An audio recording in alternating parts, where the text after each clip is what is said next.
Meghan Markle a pris une résolution prophétique pour le nouvel an, l'année où elle a rencontré son futur mari, le prince Harry, selon des témoignages déterrés. Harry et Meghan ont accueilli le nouvel an depuis leur maison de Montecito, en Californie, où ils ont également célébré Noël. Les Sussex ont vécu leur première période festive en famille de 4 personnes, après la naissance de la fille de Harry et Meghan, Lily-Beth, en juin dernier. Le mois dernier, le couple a fait sensation parmi les observateurs royaux après avoir publié une carte de Noël représentant toute la famille, y compris Lily-Beth, qui n'avait pas été vue depuis sa naissance. La photo, qui comprenait également le fils de 2 ans des Sussex, Archie, était sous-titrée « Cette année 2021, nous avons accueilli notre fille Lily-Beth dans le monde. Archie a fait de nous une maman et un papa et Lily a fait de nous une famille. Alors que nous attendons avec impatience 2022, nous avons fait des dons en votre nom à plusieurs organisations qui honorent et protègent les familles, de celles qui sont transférées d'Afghanistan aux familles américaines ayant besoin d'un congé parental payé. Harry et Meghan se sont rencontrés pour la première fois en juillet 2016 après avoir été convoqués à un rendez-vous à l'aveugle par un ami commun. Un peu plus d'1 an plus tard, ils se sont fiancés alors qu'ils se sont mariés au château de Windsor en 2018. Cependant, des mois avant que Meghan ne rencontre Harry, sa résolution du nouvel an était d'être ouverte à la magie et au changement. Écrivant sur son ancien blog de style de vie The TIG, Meghan a déclaré en 2016 « Ma résolution du nouvel an est de laisser de la place à la magie. Pour faire mes plans et être d'accord s'ils se cassent parfois. Définir mes objectifs, mais être ouvert au changement. »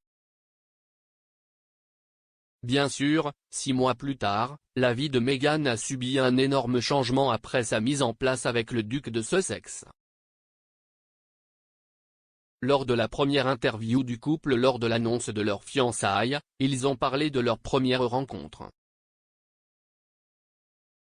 Meghan a déclaré qu'elle n'avait pas beaucoup d'idées préconçues sur Harry avant leur rencontre, déclarant à la BBC en 2017 « Parce que je viens des États-Unis, vous ne grandissez pas avec la même compréhension de la famille royale. Je ne savais pas grand-chose sur lui, alors la seule chose que j'avais demandé à notre amie commune, lorsqu'elle a dit qu'elle voulait nous installer était, eh bien, est-il gentil? Parce que s'il n'était pas gentil, cela ne semblait pas avoir de sens. » Meghan a également admis que le couple s'était immédiatement entendu et avait été très rapide pour leur deuxième rendez-vous. Elle a déclaré « Nous nous sommes rencontrés pour prendre un verre et j'y repense très rapidement. Nous devrions nous revoir. » Lors du photocall dans les jardins du palais de Kensington après l'annonce des fiançailles de Harry et Meghan, on a demandé à Harry quand il savait que c'était Meghan.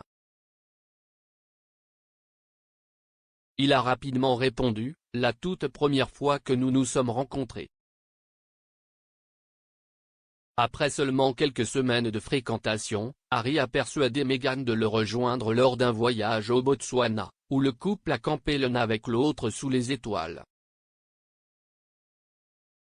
Interrogé sur l'escapade romantique, Harry a déclaré à la BBC « Ensuite, nous étions vraiment seuls, ce qui était crucial pour moi pour m'assurer que nous avions la chance de nous connaître. » Harry et Meghan ont vécu une relation tumultueuse avec la famille royale après avoir quitté le cabinet en 2020. Cette décision a suscité beaucoup de controverses tandis que les entretiens de haut niveau du couple qui ont suivi ont élargi le fossé familial. En particulier, l'année dernière, Harry et Meghan ont fait un certain nombre de déclarations explosives sur la vie royale dans une interview à CBS avec Oprah Winfrey.